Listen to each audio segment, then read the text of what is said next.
That is actually the theme tune to the original E14 podcast. Beep, beep, beep. Beep, beep. Well, that's only because we had the swear filter on. Beep. In Morse code, that means welcome to the E14 Gamecast. Welcome to the E14 Gamecast. I'm your host, Rob Wade. With me on my left is Brad Hammer-Barnes. Sup? And with me on my right is Blake Harmer. Hello! Yeah, so this is just a kind of end-of-year-ish Gamecast where we'll just talking things about what we've played recently and what we think the most fun thing we played recently Our is. favourite game of the year, you mean? Pretty much, yeah. Because I mean, we kind of touched on it to a point last time round, but then things might have changed since then. Because I've certainly, mine's changed for sure. Fallout, yeah. Actually, no. No, I Find out more soon. Yeah. What happened next, you won't believe. Excluded at the moment. Number 7 will shock you. I feel like really excluded at the moment because the social network and shit just exploded, and I'm like, I like Fallout fine.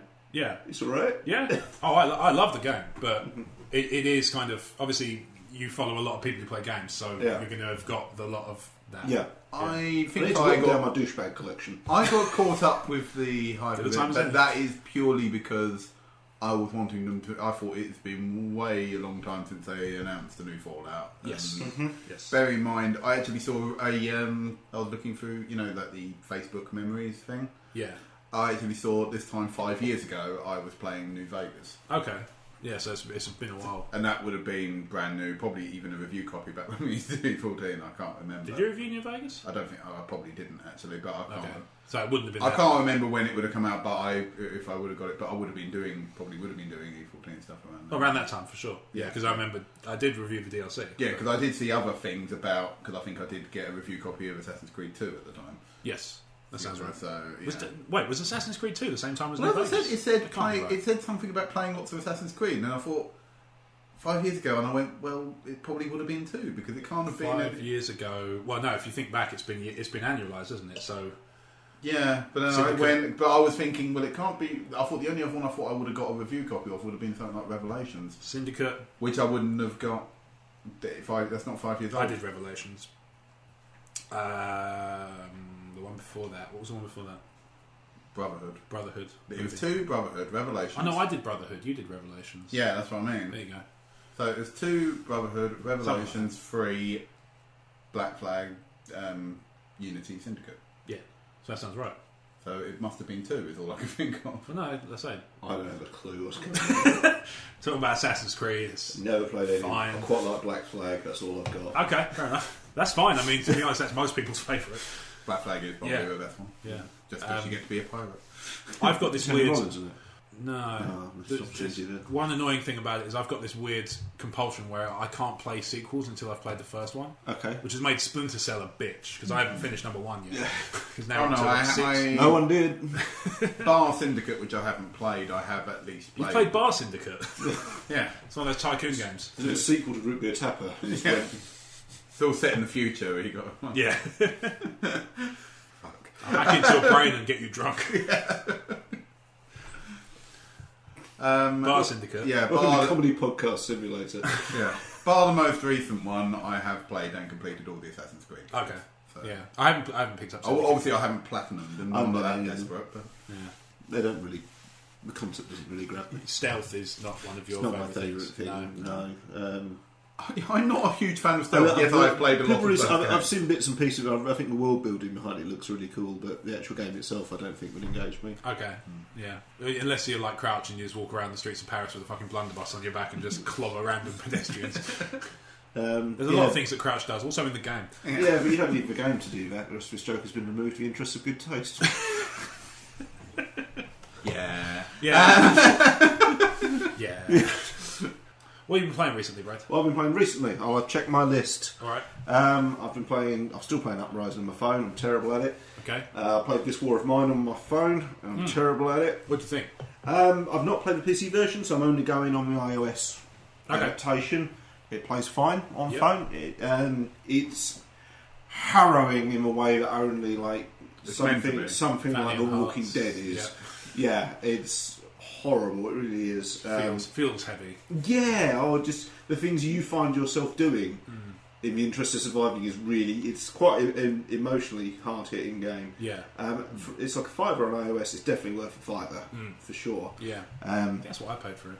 I did see it on sale for around £5, so it was like £5.50. I think it was. I almost picked it up on Steam then, but I haven't got it yet. Yeah, so but I'm not even playing it on a tablet. I'm playing it on my phone. That plays fine. It's not the game that I think it would play fine on iOS. I think because isn't it more strategy? I don't know. I've not played it. But. No, it's more kind of resource management. Yeah, there's an element of it. Some stealth bits, but they're really well done. Even though I don't. But I mean, it's controlling it all right because. Sometimes they just chose into you touch where you want to walk to. Yeah.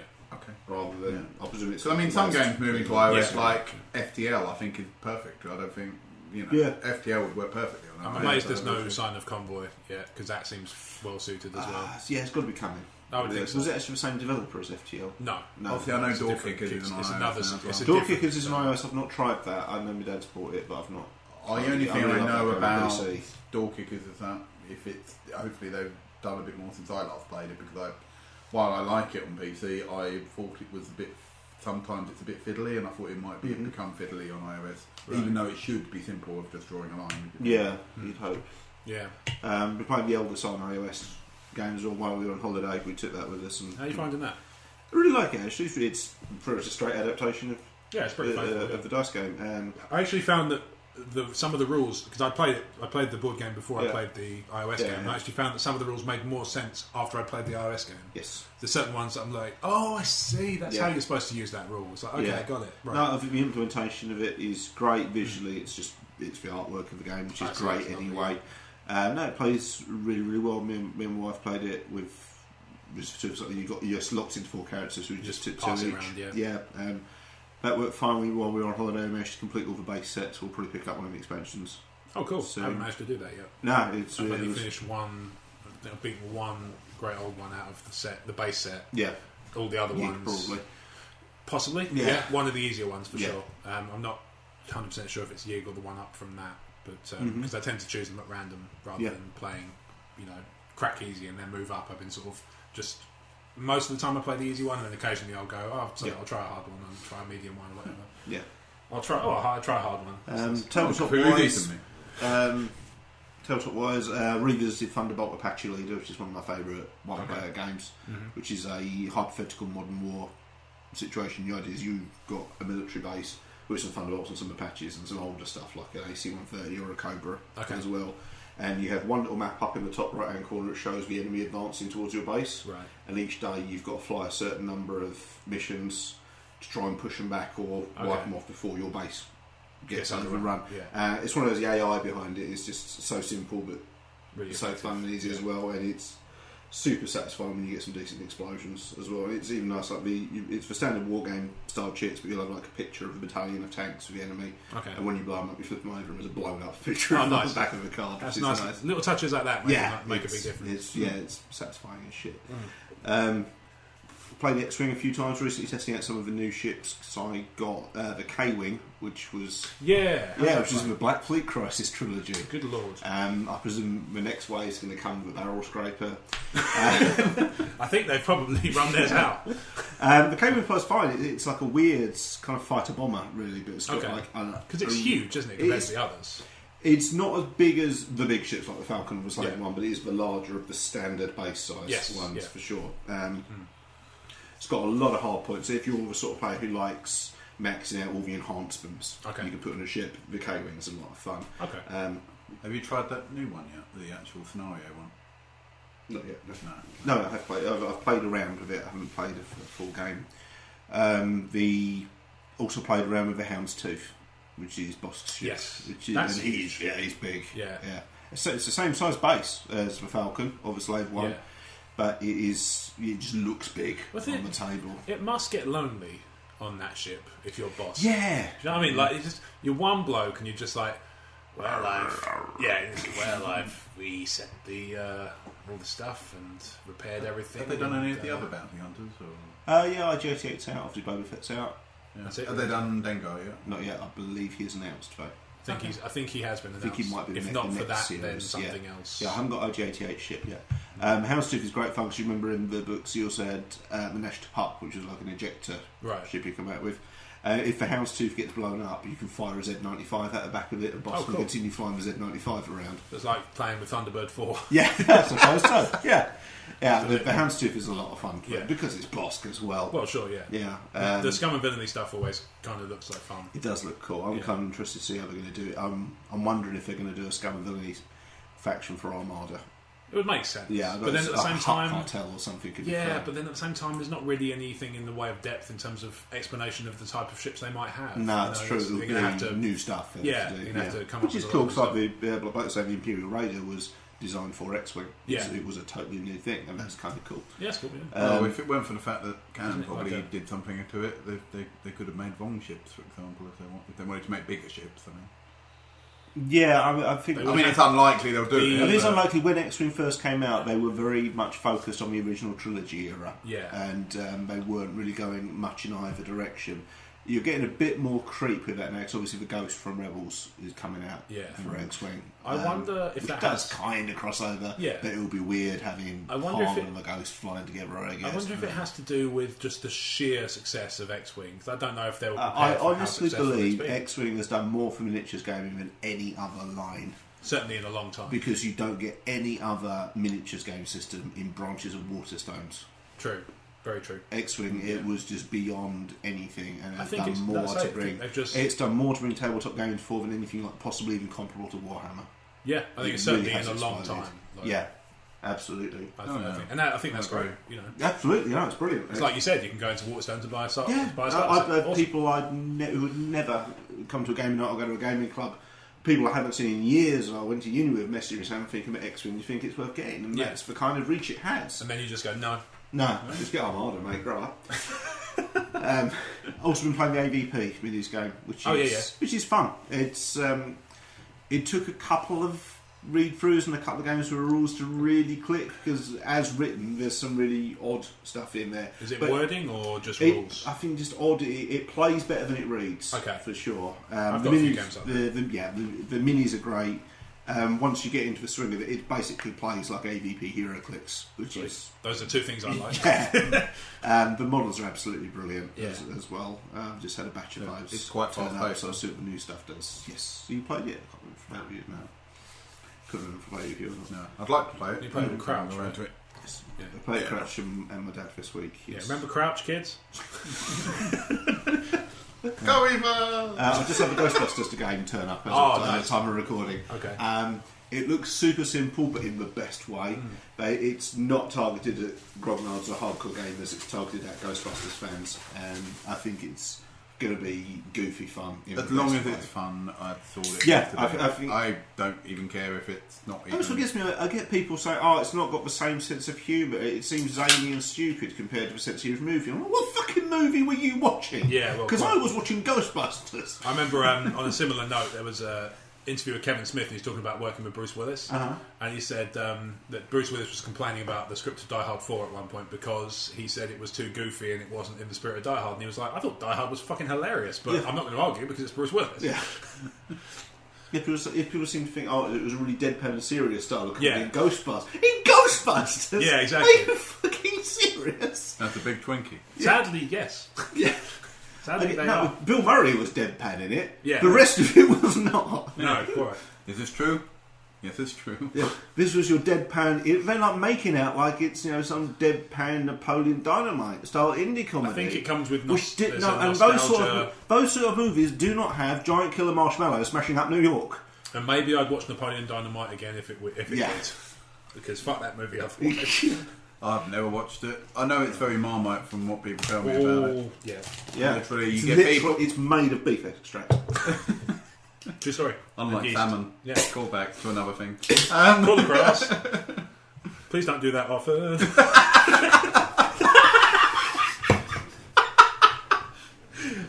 Fucking hell. My carpet takes you for that. I'm sorry, Brad. So I made Brad laugh at the wrong moment there, and he managed to spit his drink up his own face. Crazy. Please don't do it. Gamecast. We're doing the weird shit here for some reason. Okay. You alright? Yes. Sorry. Just got coke up my nose. Do apologise. Those illegal Australians. Brad may not actually have coke. While he's recovering, do you want me to do my Sure. I'm pretty much spent, yeah. Yeah. Is that how it happened? That's his way of saying it. Weeks. Yeah, that's his way of saying it. Is just to spray coke over his face. It's when you know he's finished talking. It's a weird thing at parties. It just throws me that you've lost the layer because you just have to shed a damn jumper. It could be worse. At least it's not sugared coke, so it's not going to be sticky. I was expecting some max sugar or not? No, it's no sugar. Cool. Yeah. What's the difference in that and Diet Pepsi with? Some of the ingredients are they're similar, but they're not the same. Okay, cool. It's like they use slightly different flavourings and stuff. I looked this up at one point for fuck knows reason. Pepsi, when we should be talking about games. product placement. Other drinks are available. Thankfully, I've got Sprite. Such as that one. Yeah. Anyway, Blake, games. You must have played a few. Or one. In particular. Well, yeah, okay. In terms of, I don't know what I was playing last time I mentioned this other thing, I had very little memory. You were playing Metal Gear last time we I finished Metal Gear. Fuck, I didn't realise that was a thing. Yeah, well, as much as I'm prepared to play it anyway. Oh, okay. I was going to say, because I've not known I played to the theoretical ending of the story. So you played to the campaign's end? To be honest, there are like 50 odd missions, but some of them are like hard versions of some of the missions, so you don't have to replay them to get the full story. Fetch quests on the Brotherhood and Fallout and stuff. Yeah. It only really dawned on me recently with that actually, because that I was doing lots of these fetch quests thinking the next mission will open up, and it's only doing another mission that it just randomly opened up. Yes. Gotcha. So I felt stupid. Metal Gear. Finished Metal Gear. Really enjoyed it. It's the amount of freedom you can do in that game is just phenomenal. Yeah, okay. I really do recommend that. Yeah. I've been playing the odd bits of other games, but I haven't actually committed to them because Fallout's come out basically. Yeah. I've been playing a little bit of The Order, a little bit of Sunset Overdrive. Enjoying them to some degree. Lou Bega, the basement years. Yeah. Little bit of Order, a little bit of Metal Gear till I finish there. As much as I can be bothered. Little bit of Fallout, and I'm spent. Yes. No, apart from that, the last part of a couple of weeks has been mainly focused on Fallout 4, to be honest. Are you enjoying it? Fallout 4 and Nidhogg. Yeah. Because everybody's playing Nidhogg all the time. Yeah. Or at least should be.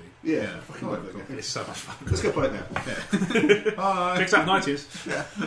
We'll be downstairs. It's got a 3-hour-long podcast. The fuck all going on. They're just like, they must be coming back at some point. No. Just dead end. All that happens is the hard drive runs out of space. Yeah. Or you just hear the cat get in the room and just like sort of starts headbutting the microphone. Meta. Not really a cat. But fucking around. Readjust that. There you go. That's better. Yeah. But yeah, I'm really enjoying Fallout. As I said, it adds some new mechanics. I know it's not a huge evolution in terms of when compared to the other. It's an evolution, games. Not a revolution. Yeah. You evolve, you don't revolve. Yeah, exactly. As I say, I think it's a step forward, but in terms of a large part of the game, hasn't really changed. Yeah, the core stuff is still the same. Yeah. Still talking about Nidhogg, yeah. Yeah. The Fallout DLC. Basically, you're just fighting in a wasteland. Cool. Yeah. One is a super mutant. Yeah. No, but I'm loving it because, to be honest, it comes from the if it ain't broke, don't fix it, and I think. Yeah. If it ain't broke, don't fix it, but add a dog. Yeah. And I had a dog in number 3. It's just this one is like there at the beginning. Oh, okay. You got numerous companions pretty much very early on. You could come across the dog by exploring Fallout 3, but it wasn't something where it just turned up in the story. Oh, okay. Yeah, the dog turned up quite late in the game for me. I think Fallout 3. Well, it depends on when you went to it. When you found it, I found it fair. But with this one, Dogmeat is like first companion you encounter in the game, and turns up in the campaign as well. Yeah. So you need. I presume he's immortal as well. Nearest damn it. Yeah, I think all the companions are. So what happens with Fallout is similar to what happened in Skyrim. So if their health goes down far enough, they kind of drop to a sort of sat position, sort of slumped back. they're no good to you for the rest of the fight until there's enemies are all gone, and then they'll pop back up. Unless you can stim pack. You can stim pack. Yeah, you can stim pack them in the middle of the battle to help heal them up enough to jump back up if you really need them in the fight. But they generally don't. No, so generally it takes more. Desperate for an Alsatian, are you? To be honest, the amount of time it takes to stim pack them, you've been shot several times in that process, so it's better to just kill them. Yeah, I think that's an improvement by actually making it slow down time rather than stopping time. Yes, that's also makes you go hurry the fuck up because there's a giant ghoul going for your face. Yeah, but, that's one feature I hadn't really thought about. But yeah, that makes a lot. I think it makes it better overall. Do you think you can jump onto it as your first Fallout game, or does it help to play for the others? No, I think it's fine. It's I mean, the great thing about the Fallout games is that all of the plots happen in different parts of America. Yes. Okay. So there's no I think I've come across a couple of bits where there was like a couple of nods where everything was referenced, but you could play it not knowing it, and then if you went back and played the other ones, you go, oh, okay, they did talk about that. Yeah, but I mean, it's not imperative to the storyline. They make references to Anchorage, don't they, and things like that. Yeah, and I think I read a file about a character, and it mentions the New California Republic and stuff like that from New Vegas. Yeah, but and Fallout 2, I think, as well. Yeah, like Shady Sands.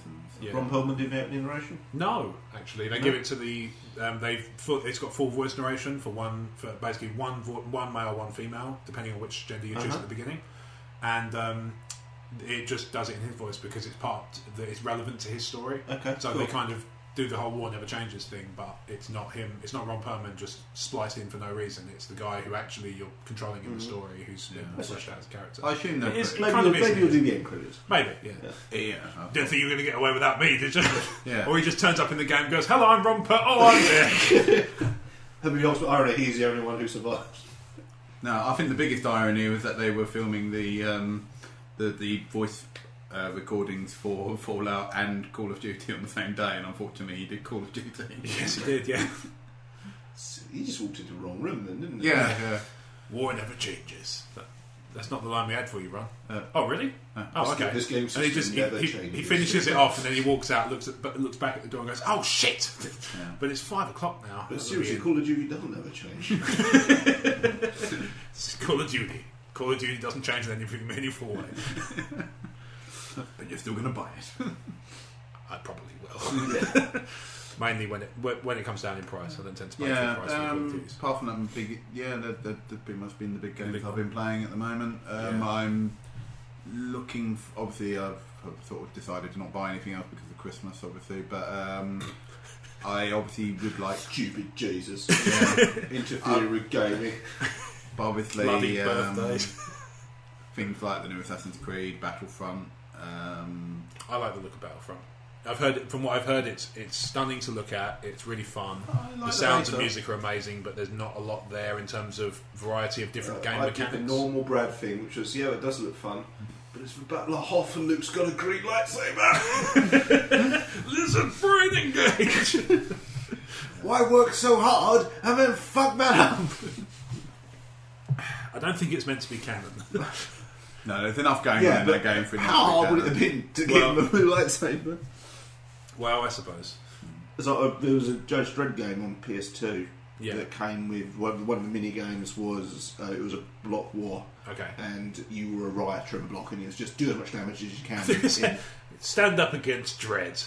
You've got 4 seconds. Yeah. Well, it was basically do as much damage as you can in X amount of time or X amount of lives, and you could kill a judge. Yeah. And if you killed a judge, you could pick up its gun and use it. Yep. Ah. Now even just like, come on. I know next to fuck all about 2000 AD, and I know that's yes. Yeah. Come on. Yeah. Now, it would have been more fun if it blew you up when you tried. Well, quite, yeah. It's just so... Yeah, I think you would try it just you to... try so hard at this stuff and you just do so stupid like that. Yeah. It's the whole Colonial Marines thing, isn't it? You get so much right. I'm not allowed to play it. For what? For all its faults, it does get some things right, like it gets sound effects and music spot on. Yeah. It gets things like that, or it's really satisfying to fire the pulse rifle because it sounds like a pulse rifle. I would love you to play it, but only if I could use video you do. I will play it if I can play it with Tom Servo and Crow. Me and Blake work? Yeah, sure. Yeah, cool. I just think sitting with you playing, I'm willing to spend $1.99 on a comedy show of me playing Colonial Marines. Well, let's hope the listeners are. Yeah. But I mean, I'll start a Kickstarter. Brad playing Colonial Marines. Like, you know, and I think... Get £4 for that. Things that while the different levels can be how long I've got to play it for. Oh, that'd be amazing. Yeah. If we raise £10,000, he has to play it 10 times. If we reach a highest level, he's got to play it while sitting next to Michael Bien. That's 10,800. While he apologises profusely for his 4 lines. Yeah. On the plus side, if you raise 11,000, he gets to play Blood Dragon afterwards. Yes. Yeah. For the Michael Biehn role that you do want to watch. Yeah, they were recorded quite close together, weren't they? And yeah, it's almost like I think he actually said in an interview, he said he enjoyed recording Blood Dragon far more. I can imagine. He enjoyed recording. Well, Colonial Marines is played for Ron Perlman turned up as well, didn't he? So he went in the wrong room. Yeah. Well, it was played for... I mean, Colonial Marines was at least played for seriousness. Blood Dragon has the tongue so far embedded in the cheek, it's almost out the other side. Yeah.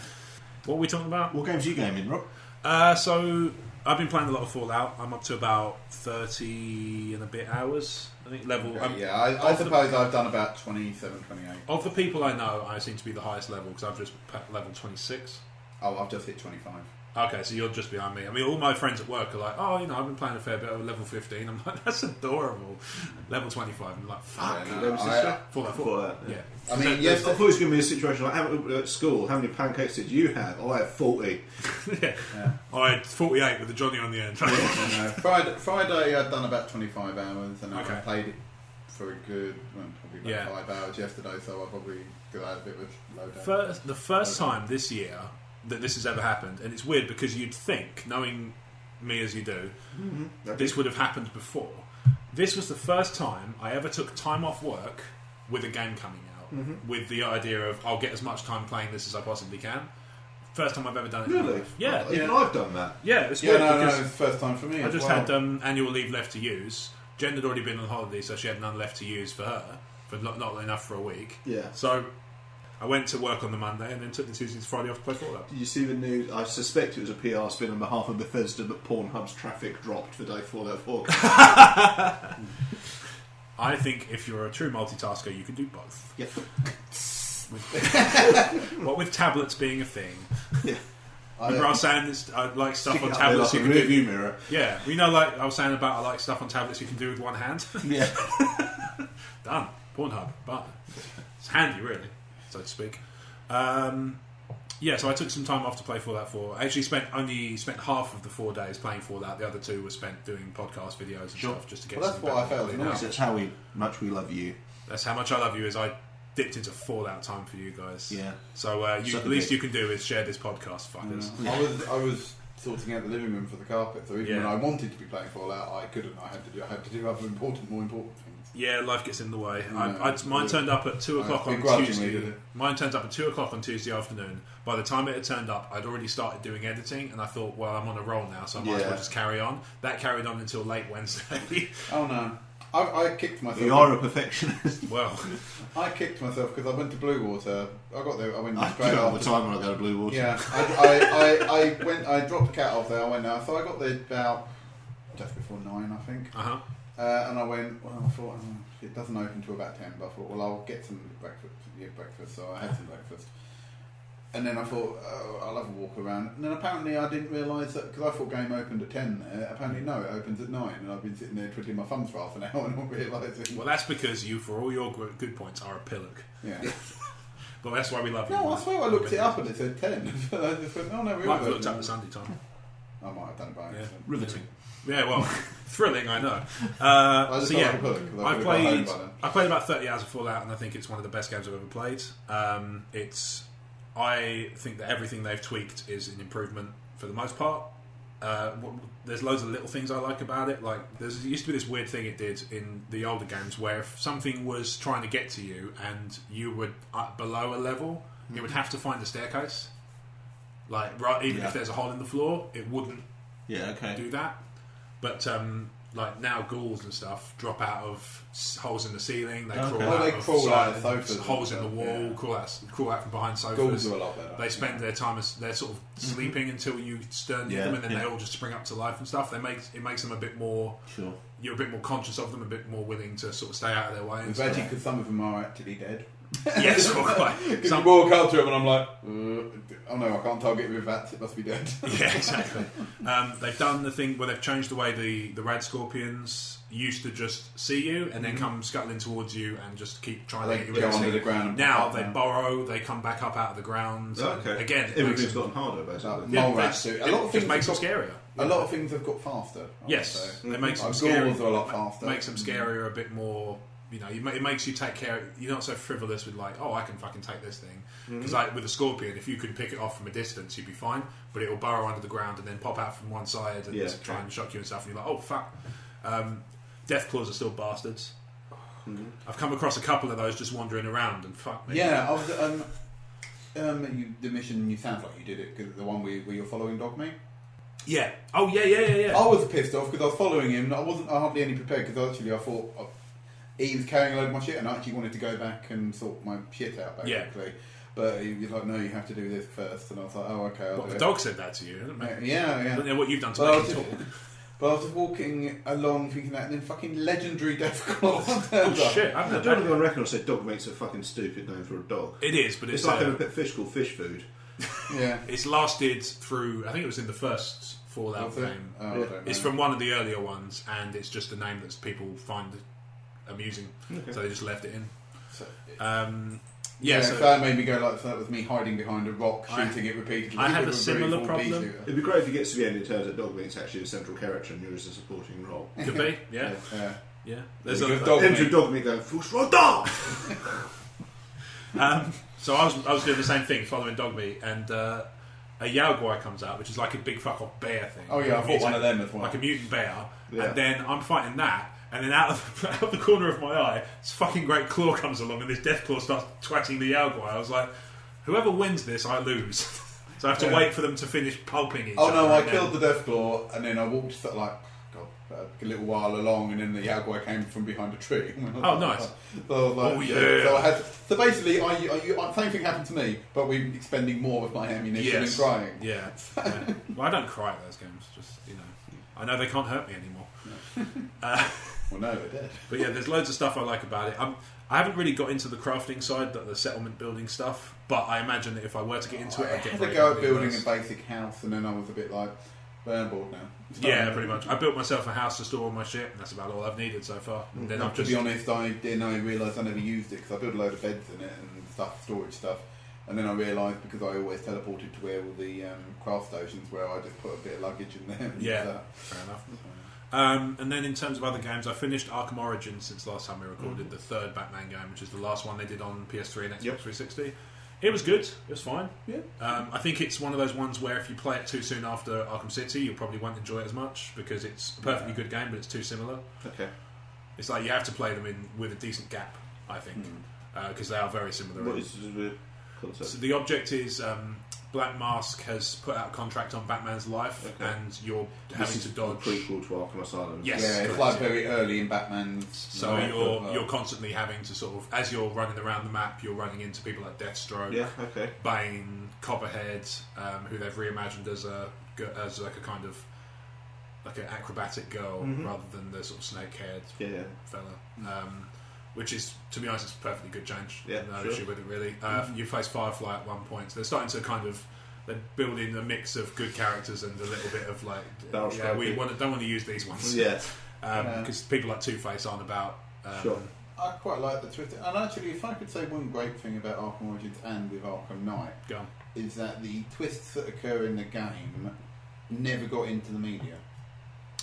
Only through zero punctuation on Arkham Origins, because he mentions one of the twists. He mentions a twist in Arkham Origins, but he says it's fucking everywhere in news coverage because they talk to the voice actors and stuff. Yeah, there's nothing that ever really crossed my mind. I mean, I knew a character was in it, but I didn't realise how he was going to get. Yeah, that's probably the best one. Alfred's actually Batman. No. They put the Joker in the game basically, but they don't tell you where he's coming from. So he suddenly just turns up, and you're just like, oh shit, okay, that's cool. Yeah, and it's done well. I'll keep that. Yeah, that bit of it under us. But they bring the Joker in. It's not Mark Hamill, but it's a guy, quite a prolific voice actor, and he does a pretty good job of doing his own take on it. Pretty kind of similar to the Hamill one, but just different enough. But the game, I think, video game wise, has surprised me the most in terms of being good and being really bloody good is Until Dawn. Until Dawn's meant to be. I borrowed Until Dawn from a mate at work, and fuck me, it's incredible. Graphically, it's stunning because it's very heavily. The character models are very heavily drawn from the real life actors who play them, so it looks very realistic to a degree.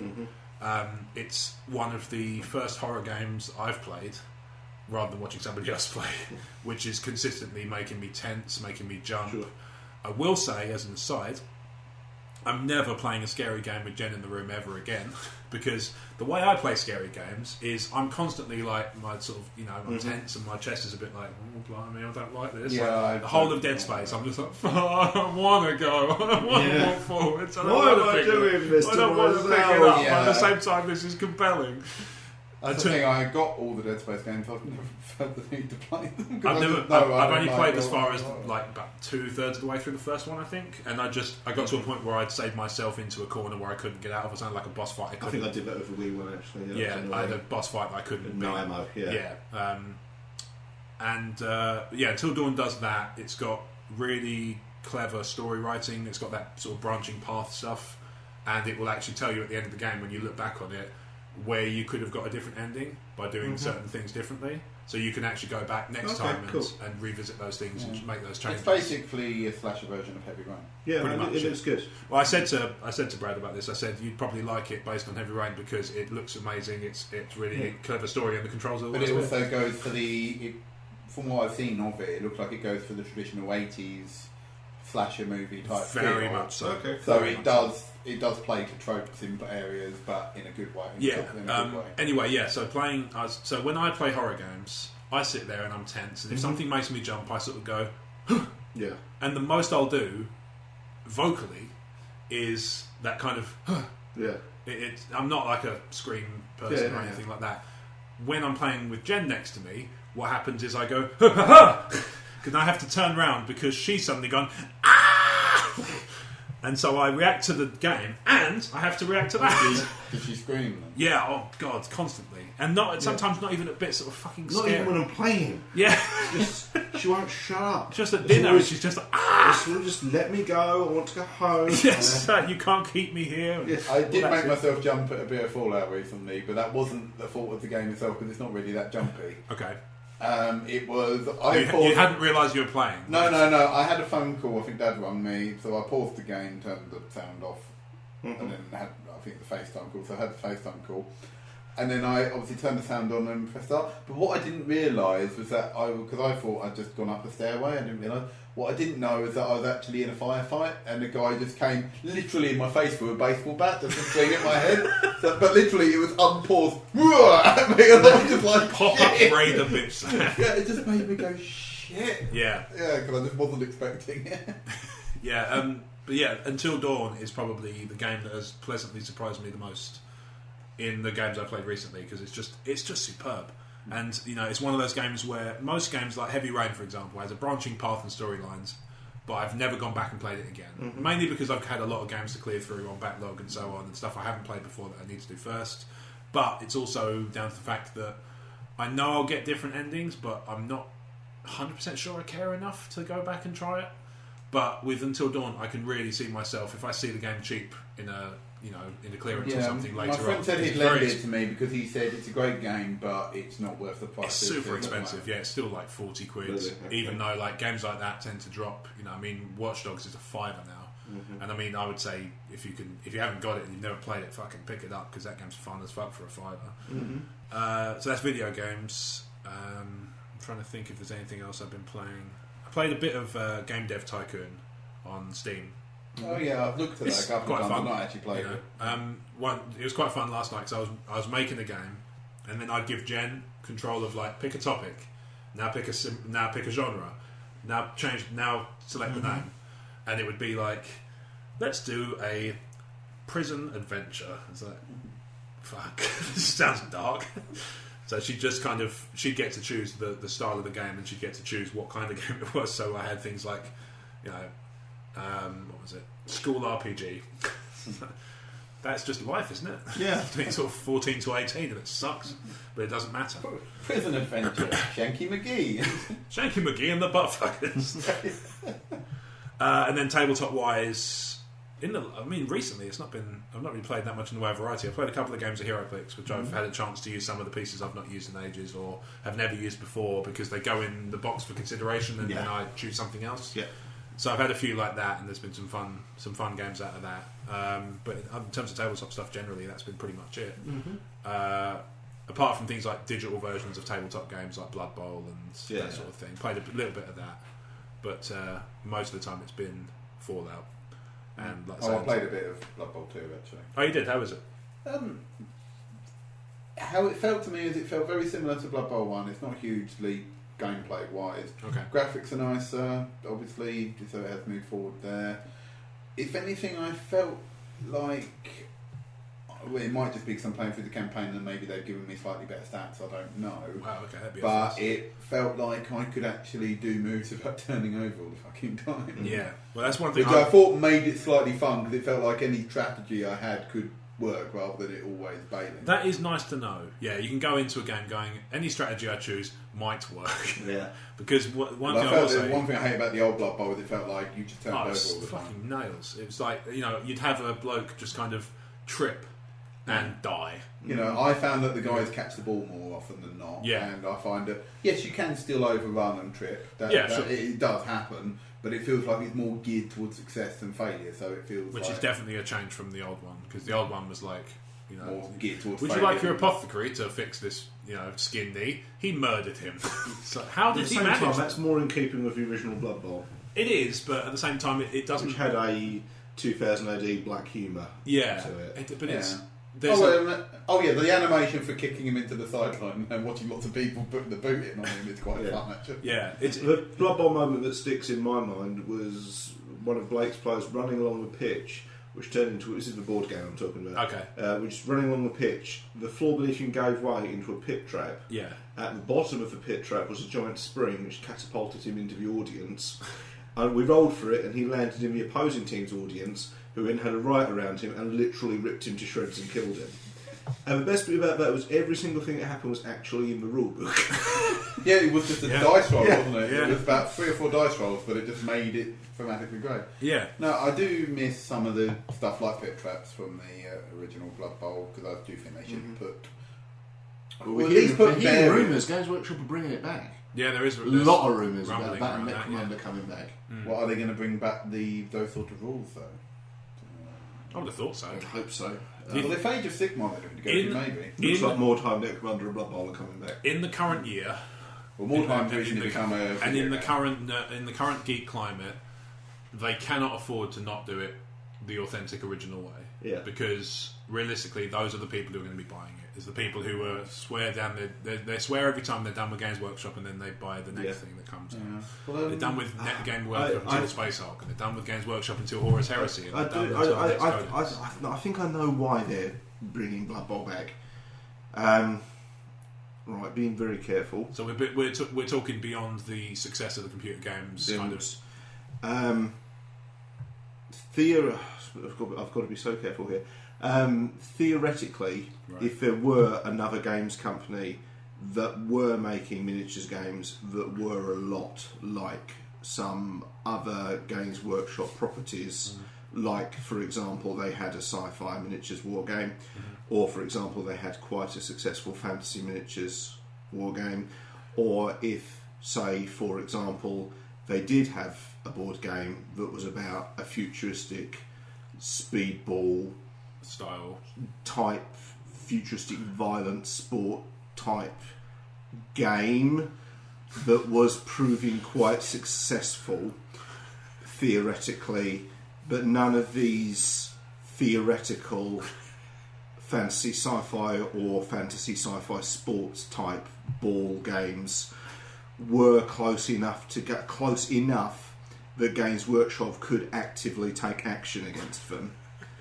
But lapsed Games Workshop players were attracted by these theoretical fantasy, sci-fi and Blood Bowl type games, Games Workshop's best course of action would be to bring back Blood Bowl so that these lapsed players who may have lost interest in Games Workshop because there was theoretically another game which was quite a lot like Blood Bowl and had a lot of support, Games Workshop could bring back Blood Bowl, and theoretically these players who may have been distracted by this theoretical game could come back home. I think that could theoretically be why they're doing it. That was an 8-minute solution to a 40-second problem. I would just like to think that deserves a round of applause. Also, deal of trademark. Yeah. So that's the problem. Essentially, what you're saying, but it's in theory, a game could. Let's hang on. Right. We can say it. That's the thing. It's a good word on. Yeah. So basically, what you're saying is that if there was a game like, say, Dreadball,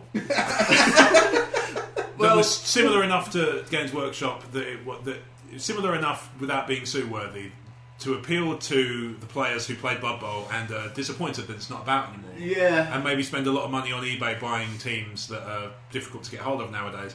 If the Games Workshop can't sue them because they have no reason to, yeah. And Games Workshop wouldn't do that sort of thing anyway. If they were in that position, then the best way to bring back those fans would be to re-release the game. Theoretically, yes. Okay, with those caveats in place. Welcome to Brad, the abridged version. Well, I'm thinking in theory. Is there something like Necromunda, or theoretically? That is. Is there a theoretical game that's about death and mundus? Oh, wait a minute! I just realised the most obvious one. I'm sorry, I'll shut up. What's it? 2008, Judge Dredd. Yeah, Judge Dredd games. It was one of those. It was long theoried that for a while Games Workshop had the rights to Judge Dredd. Okay. And they made 2 board games and an RPG that were Judge Dredd. Is that the one you've got? Yes. And Necromunda was developed, and it was believed it was supposed to be a Mega City 1 game. Then they lost a lot. So they made it the 40k one. Okay. There was then another publisher picked up a game and brought out a game which was basically Necromunda called Gangs of Mega City 1. Right. And that has since evolved to become a Judge Dredd miniatures game. Yes. So Judge Dredd is kind of Necromunda, I suppose. Okay. Yeah. I didn't really think of that at the time. I was saying that's the question. That's why I went on. Yeah, but Necromunda was successful enough to be its own thing as well. Yeah. Yeah, I like Necromunda, and if it came out, I probably would be interested in it. Because I did really, we played it quite a lot when we were younger, to be honest. Yeah, Necromunda was great. Yeah. And I even to the point where we were looking when we last went to a Comic-Con, we were looking at an old copy of Necromunda to see if it was worth rebuying. But when it realised it didn't have all the pieces, there was only like 40% of the game in there. 80 quid, please. Standard bring and buy for a convention, yeah. Jesus Christ! Oh yeah. I didn't buy anything at Selwick. Fuck. Well, that's the thing. It had the terrain. It had all the terrain and the rules, but it just didn't have any of the models. Yeah, right. Which you'd think, don't you need them to play the cocking game? Yeah, it comes with cardboard ones in the box. Yeah, so it didn't even have cardboard models that you can play the game with. You'd have to have made counters. Okay, how are we doing for time? About 50 minutes. So we should probably go and play Nidhogg then, shouldn't we? It's probably been less than that. Okay, what would you say was your game of the year? Like I say, I think Until Dawn is the one that's kind of it's been like certainly my kind of cool. You don't normally like those sort of games. You're not a big horror fan. That's but I think unusual. It's one of those things. I'm not a big fan of the genre. I'm not a big fan of horror in general. But it's so effective at what it's doing that I can't knock it for that. It's not the game's fault that horror games aren't to my taste. But what they're doing is a spectacular version of it, And also, Peter Stormare needs all the work. Oh, I love him. Oh, he's great. He's one of those people who just turns up randomly, and I'm just like, oh, great. Yeah. Because especially this game needs that kind of scenery chewing ham. Yeah. And he's great for that. He's amazing. He's in it, and it's so. The motion cap is so the sort of graphics are so good that you instantly go, that's Peter Stormare. Yeah. Okay. Yeah. And it's so good that he actually looks like he's Peter Stormare chewing the scenery. Brilliant. It's great. It's the music's superb. Like I say, the story's superb. The graphics are great. It's just an engaging experience from start to finish. It's about. I mean, each story version is about 8 hours. But realistically, if you're determined to see every single ending, that'll keep you going for a while. Mm-hmm. Oh yeah. Because there's there's 8 teenagers, and the idea is you keep as many of them as alive as you can until dawn. And I presume there's a situation for each person living or dying. Okay, because that makes sense. Yeah, right? that sounds really I think apparently there's a situation where everyone dies, there's a situation where everyone lives, and then there's in the middle. PS4. Okay, cool. There is talk of a PS. Is it timed exclusive or is it actually an exclusive? I don't know. I've heard mixed things on. Well, I thought originally sounds like the sort of thing that could even make lead to iPad. It's obviously stuff like Walking Dead did. It's a little. I think realistically, if there's one thing that would stop it would probably be the graphics. Okay, Just the visual fidelity of it would be very difficult to get across any small app size. Because I think, from what I've seen, it's stronger than stuff like Beyond. No, okay, so it is very good graphics. Speaking of which, that's been re-released for PS4, announced for a re-release. Weird choice. I thought it was a weird choice. I thought Heavy Rain would have made more sense. Heavy Rain would have made more sense personally. I think so. Although, obviously, I'm really happy that Detroit's getting made, which is they actually made a game version of Following Kara, the video with the robot. Oh yeah. That's cool. They're actually going to make a game based on that. The game I'm most excited for at the moment is CD Projekt Red's Cyberpunk 2077. Yeah. Just the people who make The Witcher doing a Cyberpunk RPG. I'm so fucking in. Yeah, I just thought that's huge sold anyway. Yeah. And there's a new Deus Ex, so even if it's crap, Deus Ex. Oh, Deus Ex. Yeah, I love me some augmented limbs.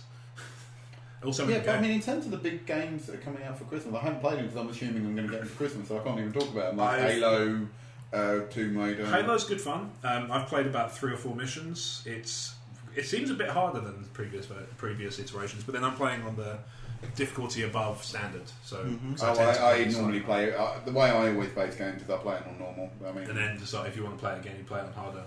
Yeah. If a game is too easy, then at normal level, then I think that's a fault of the game. Actually, the way I see it, because I always think normal should be what the game should be paced at, and then everything should be above or below that. Yeah, that's fair.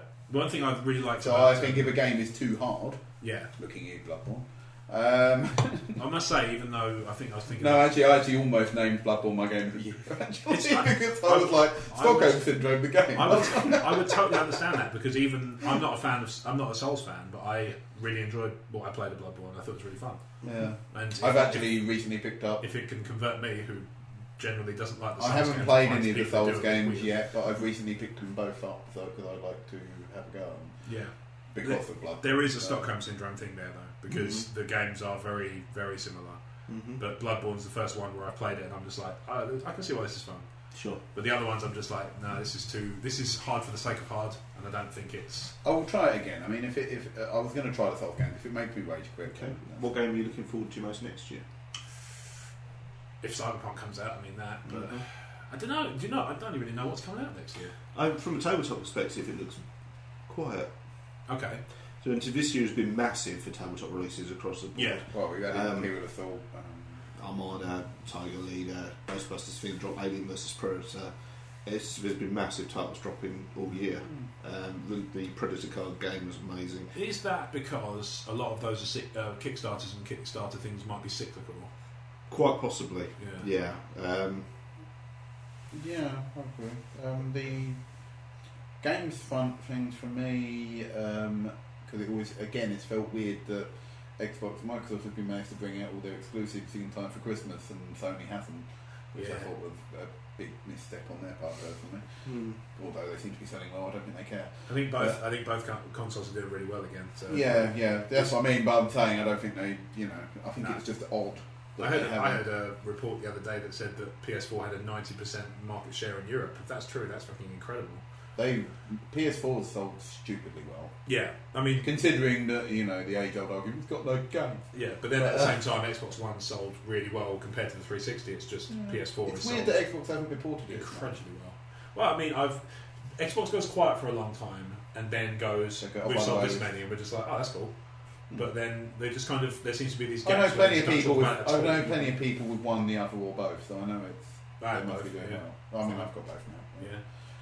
But there's bits I like about both, to be honest. Both I like both games and both have good UI things. Yeah, some things have got better things, they've both got their flaws. Absolutely. Yeah. I find the stores infinitely superior on PS4. At the moment, for content, yeah. No, just layout as well. I find that the store layout on Xbox One is needlessly confusing. If I hate one thing about the Xbox One, I mean, I like the controller's lovely, you know. If there's one thing I hate, it is the UI. It's atrocious on the Xbox. I think it's just unneedlessly faffy. I like the new... But you just shout at it all the time. I don't have a Kinect, because the one I got didn't come with one. Because for me, Kinect is handy. I can understand why they dropped it, because it's handy but not enough to justify keeping it bundled in. No, part of me thought I might pick one up. I think you should. I would still recommend it to people to pick up, because it allows you to do... There's certain games, like, I mean, I'm playing, obviously, some of the launch games, it seems almost essential, because I mean, I've been playing through Dead Rising 3 at the moment. You can use it to shout. And there's so many things you can... Well, apparently you can shout certain things at the bosses as you're fighting them, and apparently that changes the mechanic of the fight. Yeah. And I was just like, I don't know, I'm just too busy smacking them over the head to... Well, that works too. Yeah. Also in the game. Yeah. It's a shame that you can't press a button to say that word. This is the thing. What Kinect does really well is, for example, when you're recording a game clip, you have to, on the controller, you have to double tap the Xbox button and then press either X or Y, one of the two, and it records the last 30 seconds. Yep. If you've got a Kinect, you just say Xbox record that, and it records the clip. Done. I shout that during tabletop games now, anyway. Memory, record that. Next week, record that. Brain! But that's one thing I think that Xbox does better than PS4 is the clip recording, but Sony does the clip sharing better. Because Xbox allows you to record the clip really easily. It doesn't take you out of the game, doesn't take you to a different menu. It just pops up a little notification, and then when you go back to it later on, you can tweak the clip. PS4 does that annoying thing where it takes out the game, and if you're playing a multiplayer game, obviously. Exactly. This is my problem with it. It's unnecessarily intrusive. Whereas the sharing function on PS4 is significantly better, because once you've got the clip, you can put it on Facebook. I must admit, I don't do it very often. I basically share pictures. Yeah. You know, like I've done a couple with Fallout. Yeah, I did a couple with Valiant Hearts and Rogue Legacy as well. Cool. Yeah. But yeah, in terms of games coming out next year, is Horizon next year, or is that the year after? Horizon Zero Dawn? Could be, I don't know. They haven't really announced a date. Okay. They've said June for No Man's Sky.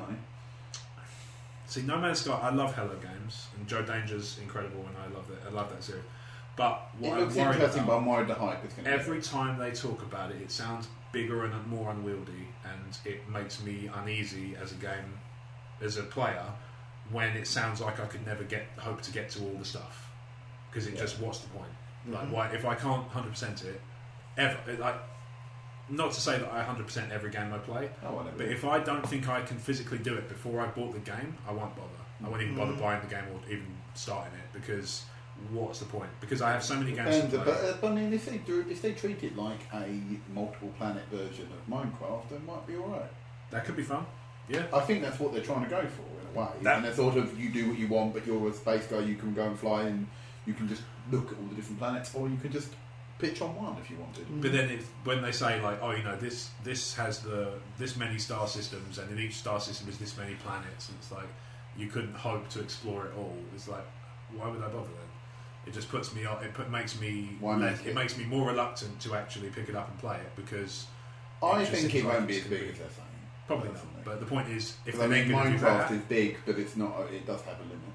Yeah, but you can impose that limit on yourself as well by the game world you create. Oh, I'm very lazy with Minecraft. I always do this. Every time I've played a new world of Minecraft, I do exactly the same thing every single time. I do I've got very similar Minecraft style. I go build a house. So always build a shit house. I start off with a shit house, and then I start mining underneath the nearest. Basically, as soon as I can get underground, I start mining downwards, building stairs as I go, so that I can walk up really easily. It's just sim fracking, isn't it? Pretty much. Yeah. They think the local fauna blow up anyway.